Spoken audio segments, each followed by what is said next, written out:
Alhamdulillah, kita sudah berada di akhir bulan Sya'ban, bulan di mana adalah bulannya baginda Rasul, bahwa kita sangat baik dan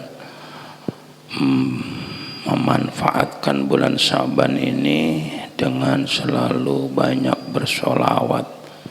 Ya, kata Nabi, Rajabu syahrullah wa Sya'banu syahri wa Ramadhanu syahru ummati. Bulan Sya'ban, bulan Rajab adalah bulannya Allah, bulan Sya'ban bulanku, kata baginda Rasul. Sedangkan bulan Ramadan adalah bulannya umatku, berarti bulan kita. Nah itu, oleh karena itulah kita harus benar-benar mempersiapkan diri kita untuk benar-benar bisa memanfaatkan bulan Ramadan. Karena apa, Bapak-bapak jamaah? Ya, puasa itu adalah ibadah yang tidak bisa dipamerin sedikit pun, tidak bisa dibuat riya. Itu yang namanya puasa. Maka Allah Subhanahu wa taala mengatakan as-saumuli, puasa hanya untukku. Di bulan-bulan biasa Allah lipat gandakan pahala kita mentok sampai 700 lipat, sab'umi'ah. Tapi di bulan Ramadan tanpa batas. Allah melipat gandakan di bulan Ramadan itu tidak ada batasannya, batasannya Allah yang punya. Nah, maka dari itulah kita di Indonesia ini banyak menggunakan madhab Syafi'i. Ya. Imam Syafi'i itu yang namanya puasa Ramadan, Bapak-bapak sekalian, mabitu niat di malam hari itu hukumnya wajib. Tidak boleh tidak wajib. Yang namanya wajib ya tidak bisa ditinggalkan. Nah, kalau bapak-bapak terawih pasti niat. Karena apa? Karena dituntun sama Bilal, ya kan? Ketika mau witir, nawaitu sauma ghadin an ada'i fardhi syahrin. Ada yang dituntun lurus, ada yang dilaguin, ya kan? Tergantung Bilal, itu mahak Bilal, mau dilaguin boleh. Nah itu. Maka dari itulah ketika kita kok lupa niat, maka puasa kita tidak sah. Tapi nggak boleh batal, harus tetap imsak, harus tetap menjaga, tetap puasa walaupun nggak sah. Kalau pakainya ilmu bisa diterima karena puasa urusan Allah. Tapi kalau dipakai adat, paham adat kan? Adat ngapain udah kagak sah, gua kagak boleh makan, gak boleh minum. Ini gue minum sekalian, gue ngopi sekalian, itu adat. Tapi kalau pakai ilmu tidak. Kenapa? Lihurmati syahri Ramadan. Karena memuliakan bulan Ramadan. Man fariha bidukhuli Ramadan itu udah jelas banget. Nah, cuman kadang senang doang datang Ramadan, tapi tidak dimanfaatkan. Yang namanya orang senang kan memanfaatkan luar biasa. Jadi kalau bapak-bapak lupa niat, maka harus mengqadha nanti setelah Syawal. Itu caranya, itu namanya ilmu. Ya, ilmiah, amaliyah, ilmiah. Kita beramal ada ilmunya, kita punya ilmu, kita amalin. Nah, itu, jadi tidak bisa puasa aturan dewek, ya, punya aturan. Nah itu yang paling terpenting Bapak ya, Bapak-bapak sekalian, bahwa niat daripada puasa Ramadan itu wajib di malam hari. Kalau puasa sunat lain, Pokoknya puasa sunat itu boleh niatnya sebelum matahari tergelincir. Jam 10 pagi niat puasa sunat boleh, tapi ada syaratnya, belum ngopi. Jangan hari Senin udah ngopi jam 10 niat, sama aja bohong itu mah. Maksudnya dari mulai pagi ya, mulai ba'da subuh, belum minum apapun, belum makan apapun, artinya belum melakukan sesuatu yang membatalkan puasa. Maka jam 10 niat boleh sebelum matahari tergelincir. Tuh, puasa kalau menurut kita ini ya, menurut Syafi'i bahwa kita sikatan setelah zawal, setelah matahari tergelincir itu tidak boleh, makruh. Tuh, sampai sebegitunya ada aturan. Nah itu. Nah, jadi Bapak-bapak sekalian, oleh karena kita puasa udah tinggal beberapa hari lagi, ini saya loncatin langsung ke tengah, langsung berpuasa aja. Karena kalau nungguin puasa masih berapa tahun lagi, wong halaman 117 itu. Kita 10 aja kok belum ya. Ini Bapak-bapak sekalian yang harus dimengerti. Yang berbicara masalah witir, bolehkah sholat tahajud setelah witir? Boleh, jangan pada berantem mulu. Silakan. Ini kadang-kadang tahajud kagak, witir kagak. Nah itu.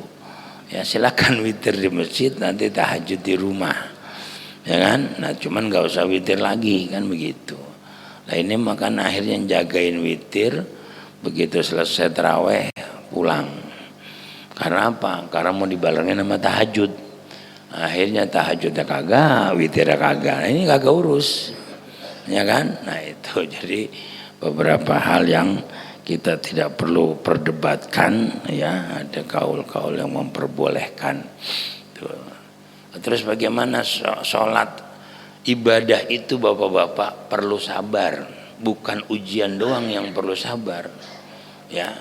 Bahwasannya sabar itu dalam menghadapi atau menjalani perintah fardu Allah juga harus sabar. Karena sementara ini kita menganggap bahwa sabar itu hanya ujian, tidak bisa. Ya, yang namanya menjalankan perintah Allah juga perlu kesabaran. Coba dah, kalau nggak sabar kira-kira belum waktunya buka kan? Bodo amatan. Nah, sementara puasa itu yang tahu hanya kita sama Allah. Kalau di siang hari Bapak puasa, ya, terus wudhu, kumur-kumur, nelen satu tegukan, ya, ada yang tahu nggak? Ada yang tahu kan Pak? Nggak ada yang tahu kucing Pak. Bapak lagi wudhu ada kucing ngiatin Bapak. Tuh kata kucing itu tadi Bapak-bapak 3 kali yang dimasukin ke mulut, ngapa yang disemprotin numanatu? Nah kucing tahu tuh. Ya nggak ada yang tahu kecuali Allah. Makanya puasa itu tidak bisa diriakan, tidak bisa dipamerkan. Nah makanya ibadah yang langsung kepada Allah. Nah, maka dari itulah Bapak Ibu sekalian yang harus kita mengerti bahwa ini adalah kesempatan.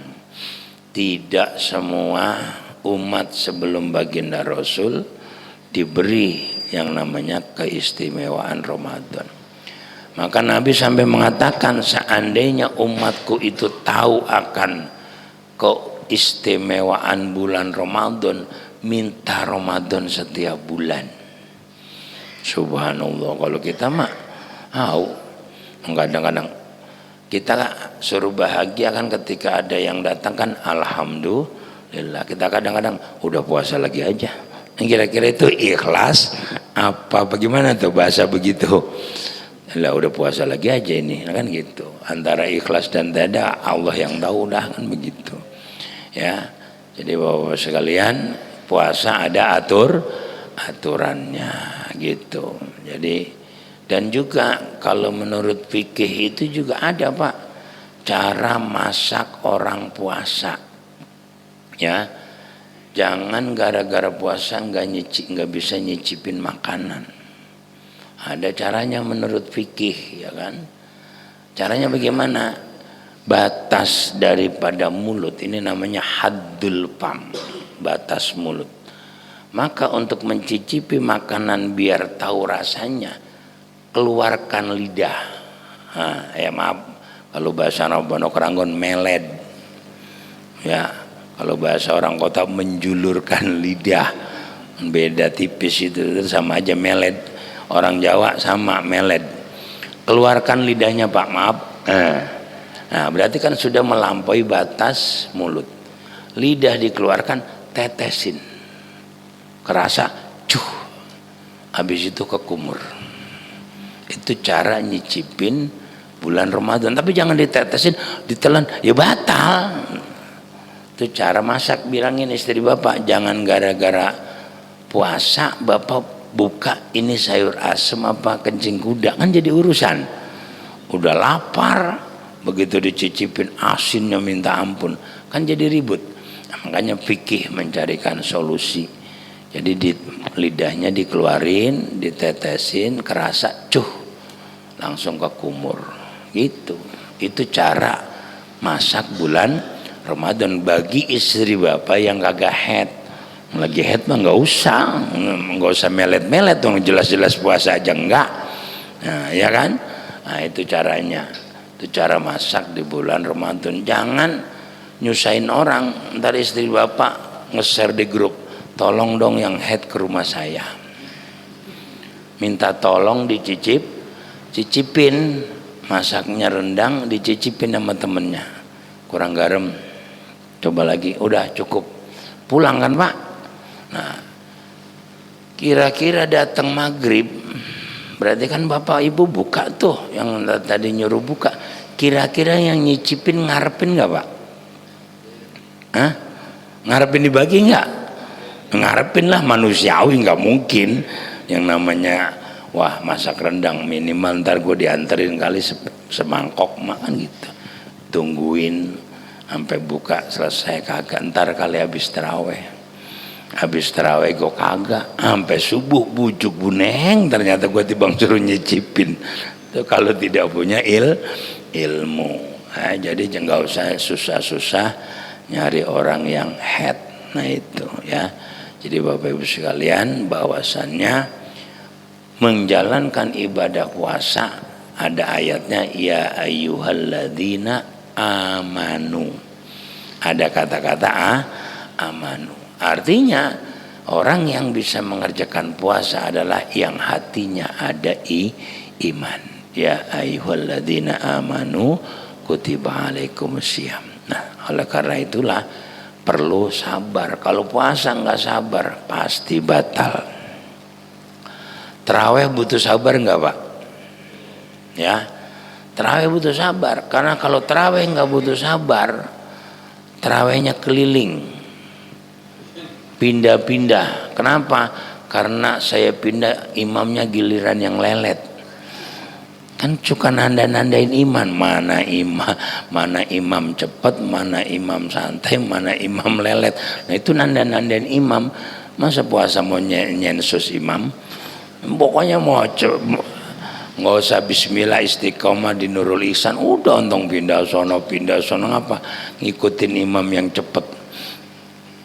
Ya, kecepatan juga jangan, kepelanan juga jangan. Yang paling benar ya al umur ausatuha, khairul umur ausatuha, sebaik-baik perkara yang tengah-tengah.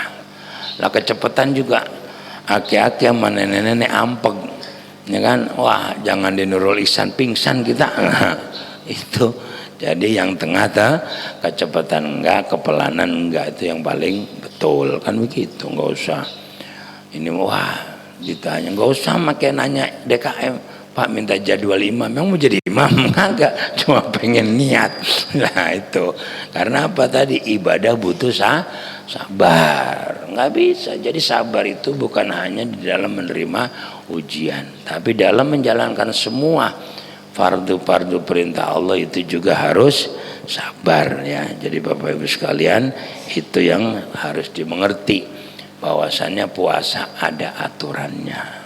Dan puasa itu Pak ada saumul awam, ada saumul khawas. Puasanya orang umum sama puasanya orang khusus. Kalau puasanya orang umum, dia hanya menahan lapar dan haus. Ya, itu puasa orang umum. Kalau puasanya orang khusus, menahan lapar dan haus serta menjaga seluruh anggota tubuh dari perkara yang tidak dihalalkan oleh Allah. Dohiron wa batinan, hati kita kudu puasa, mulut kita kudu puasa, af'alul jawari, seluruh perbuatan kita ini kita jaga. Itu namanya puasa orang khusus. Maka kita harus naik kelas, Pak. Masa kita udah setua ini masih puasa umum aja. Bismillah kita ya, bukan Bapak Ibu, kita termasuk saya. Jadi kita ini bagaimana Ramadan ini naik kelas. Ya, bukan hanya puasanya orang umum yang hanya nahan lapar haus, tapi dengki kita jaga, iri kita jaga, ghibah kita jaga, kan gitu. Padahal setan udah kagak ada, Pak. Setan udah dibelenggu sama Allah. Tapi ngapa ya? Kadang-kadang kita masih saja, yaitu karena timbul dari diri pribadi kita yang namanya nafsu lawamah. Ya, bukan nafsul mutmainnah. Kalau nafsul mutmainnah, ya Tuhan nafsul mutmainnah, irji'i ila rabbiki radiyatan mardiyah fadkhuli fi ibadi wadkhuli. Nah itu. Jadi bagaimana kita harus lebih mengedepankan nafsul mutmainnah. Jangan sampai lawamah kita yang lebih berperan, yang akhirnya kita rugi.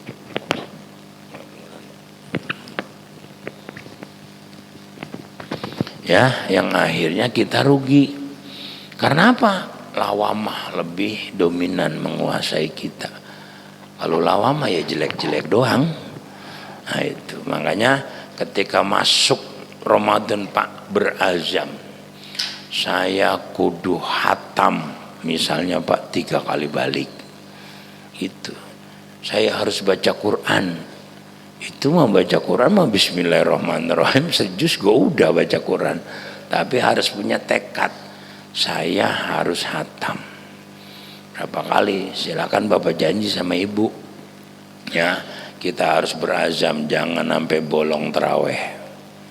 Kita kan bedanya, kan sering saya sampaikan bedanya di Mekah sama di Pondok Ranggon. Kalau di Mekah itu semakin 20 hari menjelang akhir Ramadan makin penuh masjid. Kalau di Pondok Ranggon kan makin maju. Shopnya bukan makin mundur, malah maju. Kenapa? Udah banyak yang pulang kampung. Nah itu yang kadang-kadang kemana-mana tahu lah ya. Jadi benar-benar 30 hari full, Pak. Man qoma Ramadana qiyamul lail, itu ada yang mengatakan bahwasannya adalah taraweh, bukan tahajud. Ya, jadi qiyamul lail itu adalah sholat taraweh. Makanya bapak-bapak, ya bapak-bapak kita nih, kita makan kagak head. Kalau ibu-ibu ada headnya. Kalau kita pokoknya saya harus 30 hari full taraweh. Gitu, Pak. Kalau perlu bilang sama DKM, Ustaz Ardi, kalau saya nggak full 30 lebaran saya kasih duit Ustaz Ardi 10 juta. Nah, itu enak tuh. DKM digituin, Pak. Ya biar kita semangat. Kalau gua kagak tarawih, buset deh 10 juta ini gua. Nah itu namanya kalau bahasa saya bais. Bais itu adalah penyemangat. Gak bedanya, Pak. Anak kita kata, kalau lu nilai lu cakep, gua beliin HP baru. Rajin gak tuh bocah? Rajin, manusiawi. Nah itu makanya Bapak bilang sama Ustaz Ardi, Tat, kalau saya di Nurul Ihsan bolong sehari aja lebaran ente saya kasih duit 5 juta. Nah, itu insya Allah, Pak, nggak bolong-bolong. Ya, emang pertama harus begitu. Wah, berarti nggak lillahi ta'ala. Bismillah, ntar gua kalau udah istiqomah mah pasti muncul lillahi ta'ala. Kan kita mah iman yang paling akhir. Nabi udah mengatakan Abdulul Qarni Qarnun, summaladina yalunahum summaladina yalunahum. Abdulnya golongan, kata Nabi, setelahku. Siapa? Sahabat. Setelah sahabat, tabiin. setelah tabiin atba'u tabiin, terus lah kita adanya paling ujung Pak. Makanya kalau kita bentar gue nungguin ikhlas ke masjidnya sampai budeg kalau ke masjid. Nah, karena kita memang iman kita sudah paling akhir. Dengan kita nanti istiqomah Bapak Ibu, kita akan muncul ikhlas. Apa gue dipaksain dulu ya? Ya Allah, mari bersama-sama mu'alif kutubina. Nafa'ana Allahu uluman nafi'a syekhina wa murabbi arwahina Syekh Ahmad Jazuli Bahnya Rodi Jazuli Ki Hamim Jazuli Ki Munib Jazuli Ki Fuad Munim Jazuli Ki Zainuddin Jazuli Ki Mahmud Sirat Bayasi Masyari Tabirang Bayad dan Alim Bayasam Suri Badawi Bayasam Latif Bawah Habasbullah Babisri Samsuri Jami'i Masyayikhina wa Asatidina wa Mu'alimina Abayina Muhaddina Ujtadina Ujudina Man Hukukun Alaina Wabarallahu lana Allahumul Fatihah.